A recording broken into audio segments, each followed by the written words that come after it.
Hey everyone, back again with another video. And in this video, we're going to go over repairing your Bobcat. We'll talk about some of the parts that are involved, and then we'll go over to the press and I'll show you how to press these out and then press in the new ones. So let's get going. So starting off, let's talk about the pins. So here's one of the old ones.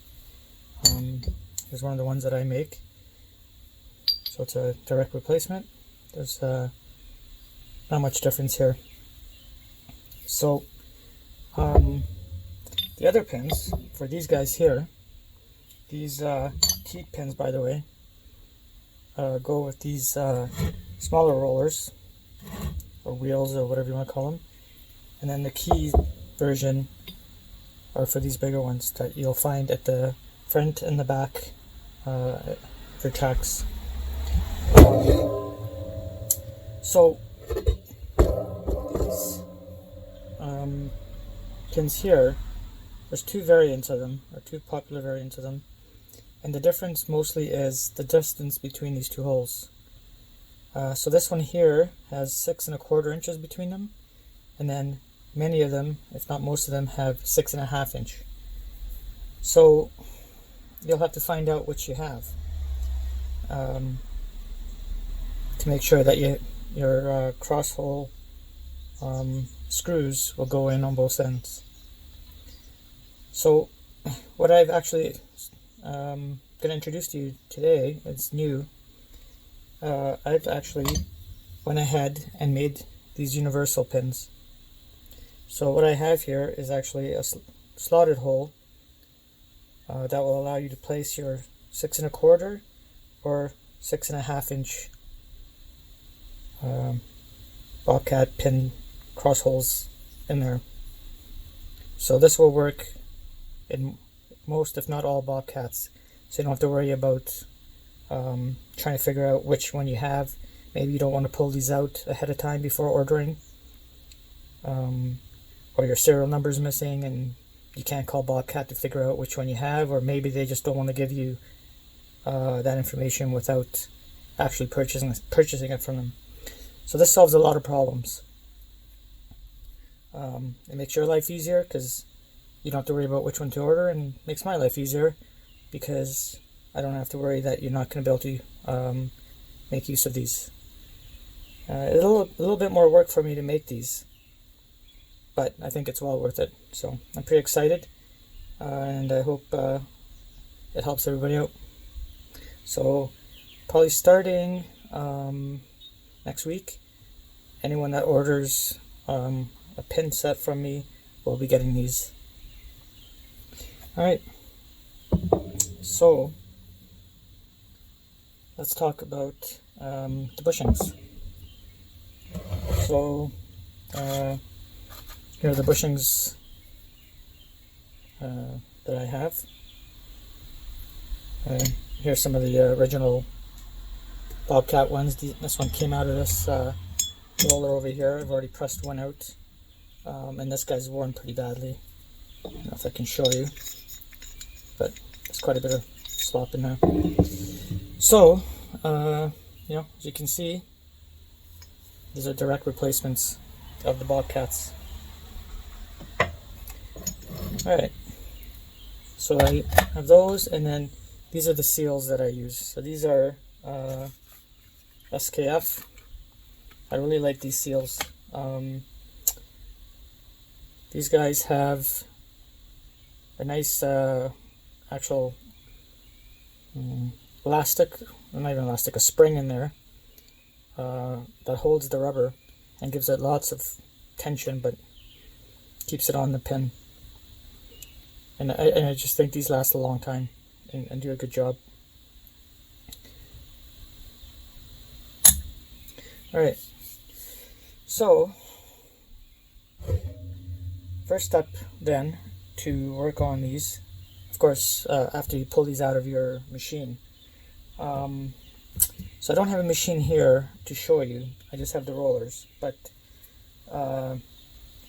what you want to do is on all these, on both these styles here. On this one, you'll have this keyed holder, and I don't know what they call it. I'll just call it a key holder. So once you take that off and take the screw out, you'll have a 3/8 by 16 hole here. What you want to do is use a slide hammer and thread your slide hammer in here, and then use that to hammer it out. And that's for both of these guys. So once you have those out and you have your wheels out of the machine, the first thing you're going to want to do is pull these seals out, the old seals.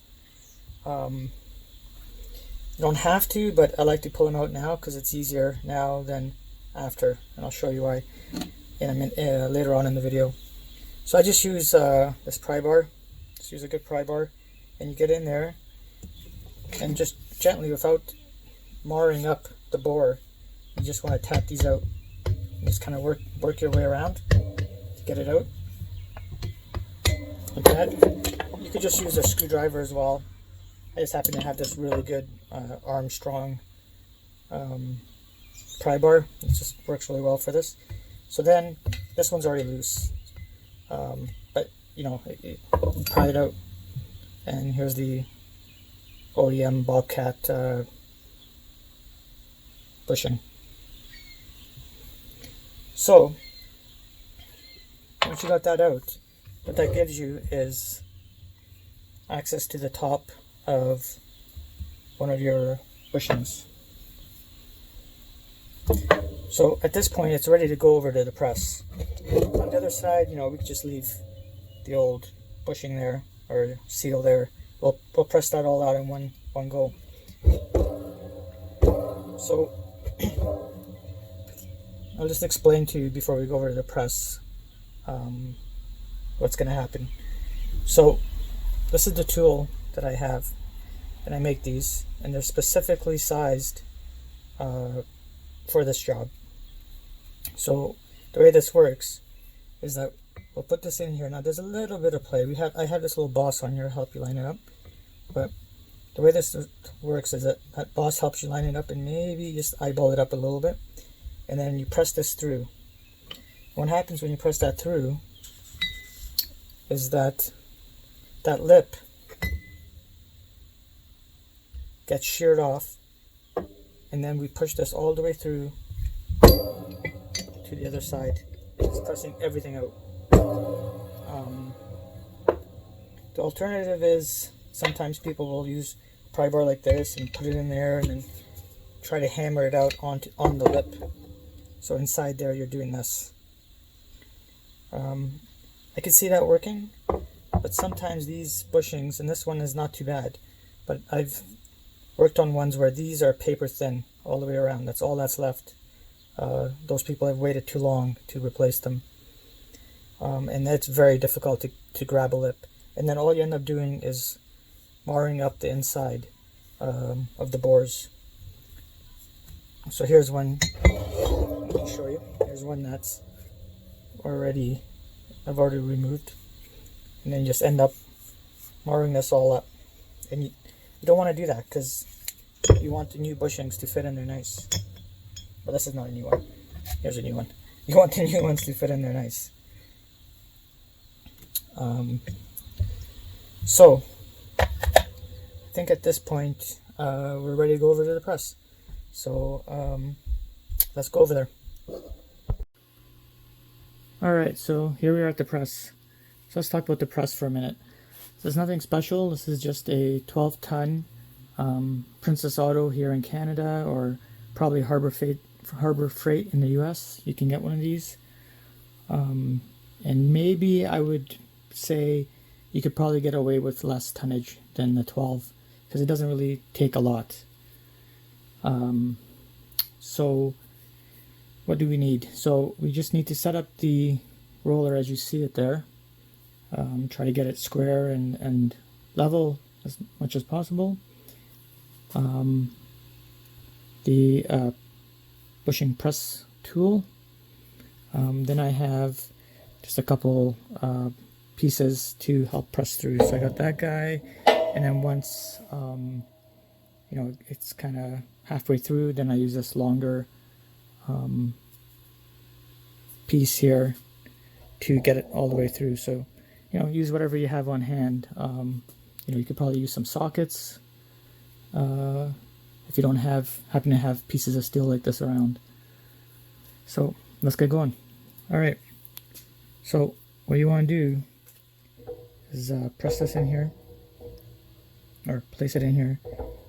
There's a little bit of slop because the bushing's worn, right? That's why we're replacing this in the first place. So yeah, I just kind of wiggle around and then split the difference, something like that. All right, put my spacer piece in here and just make sure I'm closed up here. There we go.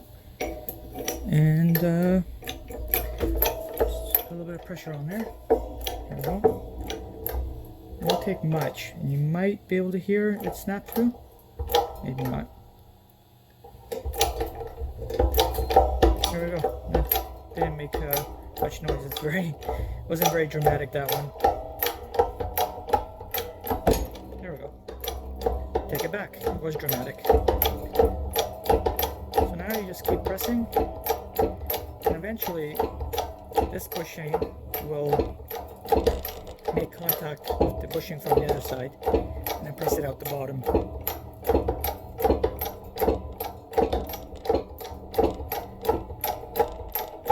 Oh, I can feel a little bit of tension, so it's probably there. What I like to do is let the tension off, and then just give this a little wiggle here and make sure that if it was off a little bit from when I lined it up, it kind of can self-center itself. That way I'm sure I'm not scoring up the sides.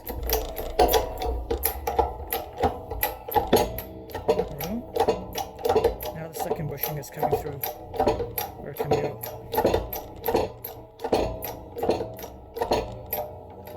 Okay, at this point we need the extension. Okay.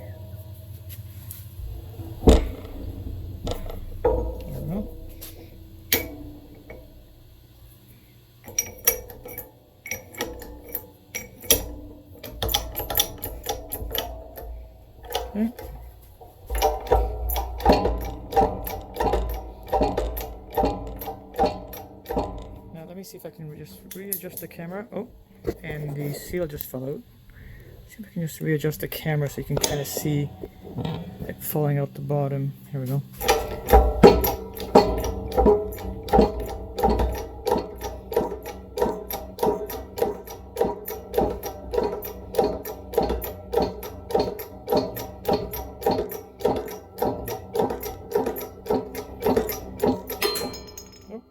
There goes the bushing. Let me grab it.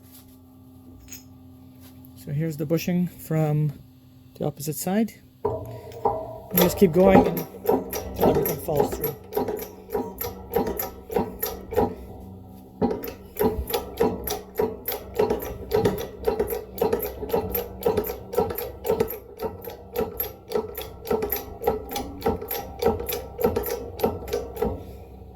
I'm just going to put something under there so that when it falls, you can't see this off camera. It's off the camera view right now, but underneath I just put a piece of cardboard so that when the tool falls through, it does have a sharp edge, and that's what does the cutting. It doesn't get nicked or damaged.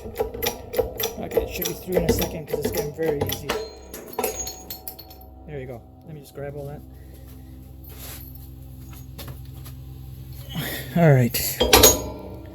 So there's our tool. Let's come out to the side, and as you can see, the lip is sheared off, and it's, here it is. Just stuck on my finger. There we go. So that was on here, and it got sheared off, and we pressed everything through the other side. That's it. One down, 11 more to go.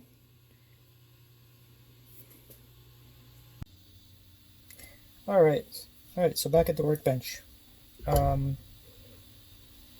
Here's the roller we just removed the bushings from.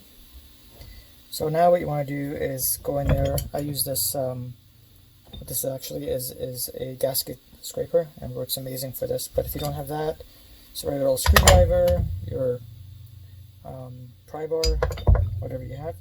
You want to go in there and clean out all the gunk that's in there, and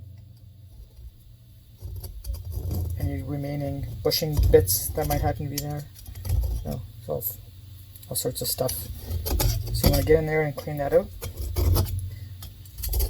So once you do that, you also want to get in there and I'm not doing a super good job here for the video for the sake of saving some time, but you know, you're going to want to get in there with some cleaning solvent or something. WD-40 works well, so just throw a WD-40 on your rag and get in there and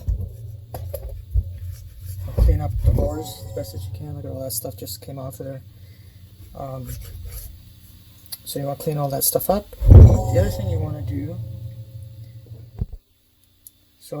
is it's a good opportunity to take out these grease nipples. I use this drill here. It's a 13/64.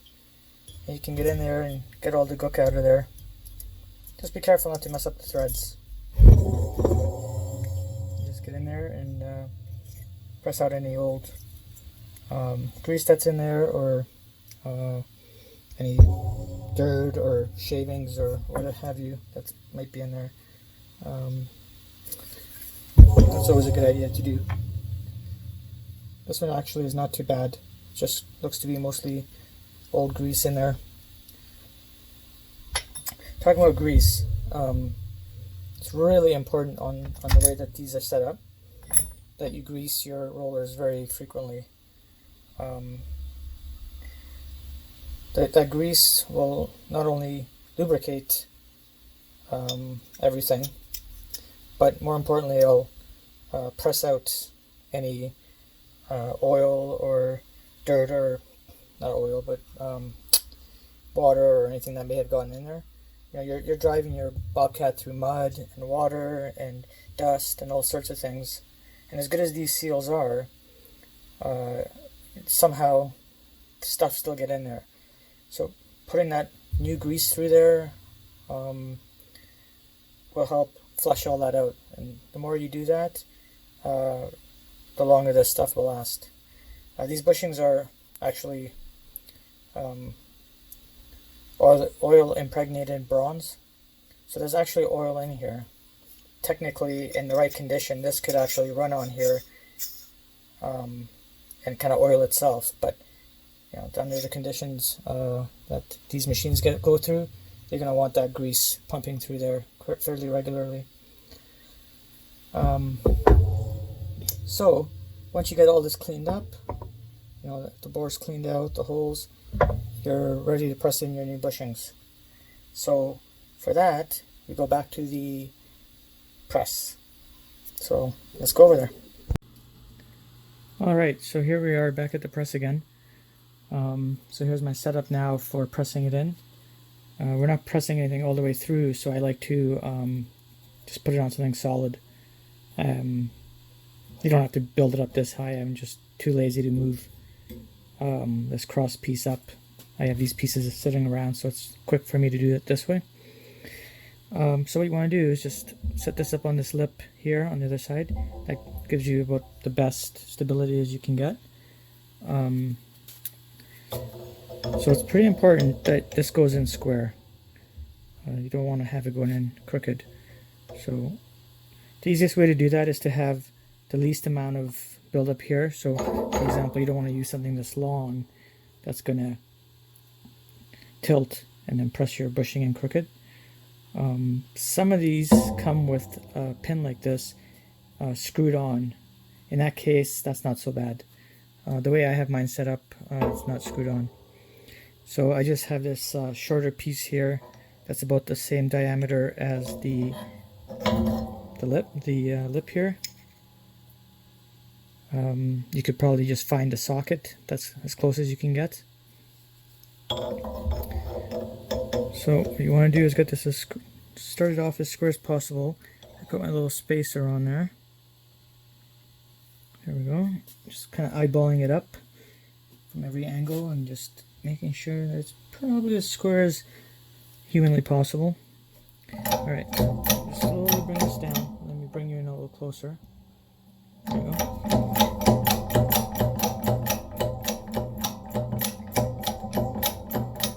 I want to apologize ahead of time. I know this might be loud, but my camera arm mount is actually mounted to the jack itself, so I don't know if any of that noise from running the jack is coming through. Alright, let's see here. So what you want to do is just take your time here. If you feel any resistance or it looks crooked, you want to stop and readjust. This is looking pretty good. I'm just taking my time, going slow, and just have to feel it. It should go on fairly easily.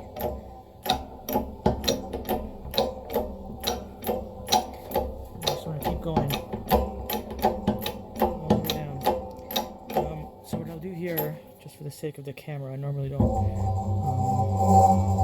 bother doing this, is I'll go up a little bit and I'll put this other piece in there so you can see better. Let me just go up. There we go. Oops. There we go. Alright. Now I'll just take that brush the way down.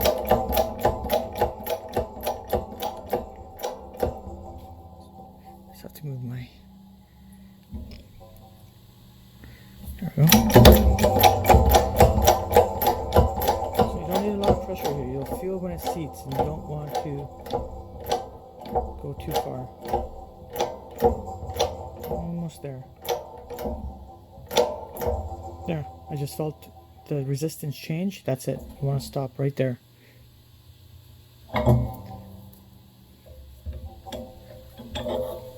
And I don't know if you can see that well, but it's in there. So now you just want to basically rinse and repeat and do this for all your rollers. The next step after this is getting your seals in. So we'll move on to doing that next. So before you actually put the seals in, at this point it's a very good idea to grab one of your pins and just make sure that it fits. There's no issues. So in this case, it's a beautiful fit. What can happen is, based on the tolerances, so there's a tolerance for the bore when this wheel was manufactured. There's a tolerance to these bushings on the inside and the outside diameters, and then the pins themselves have a tolerance. And as these tolerances stack up, and because you're pressing the bushing into a tight bore, and there's like a resistance in there, there's actually an interference fit is what it's called. This inner diameter can actually close up, and then depending on how the tolerances stack up, on occasion, and this is totally impossible to predict, but if you run into the situation where this bore is closed up to the point where your shaft does not go in smoothly like this, what you have to do is get yourself a 1-inch reamer. You can also use a 1-inch drill, and you just want to run it through there in a drill press, ideally. If you can't do that, if you don't have a drill press, you can do it by hand. I don't recommend using like a drill, like a hand drill or anything like that. It's a little too aggressive.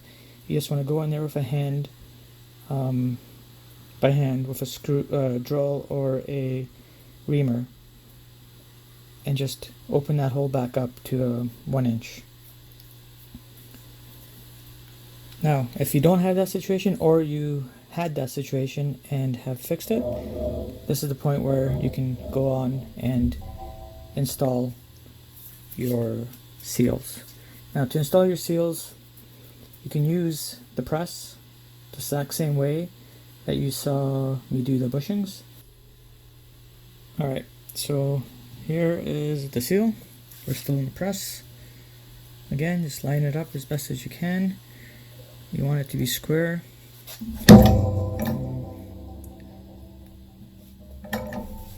See if I can get this in there.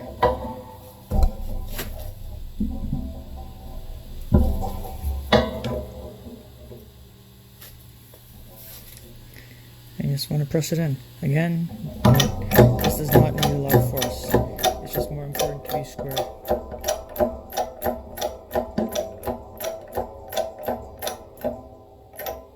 You don't want to deform it. These seals are made of a thin metal,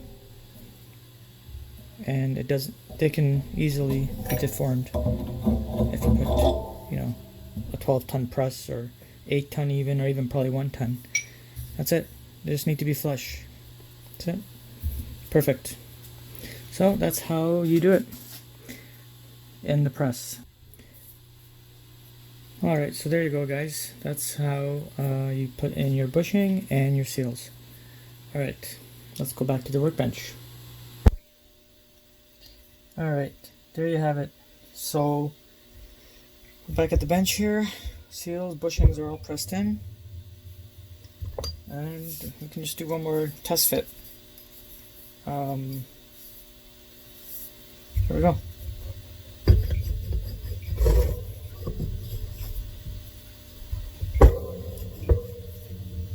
There we go. She's in there.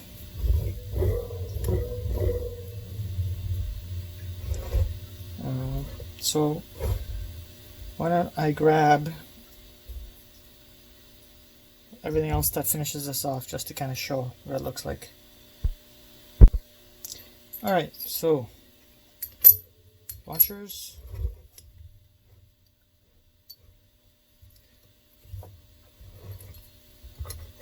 once you got that in, this attaches to hold your shaft in place. There you have it. So let me know if you have any questions or comments. Don't forget to subscribe. Give me one of these, and hopefully this all helps you out. Alright, see y'all.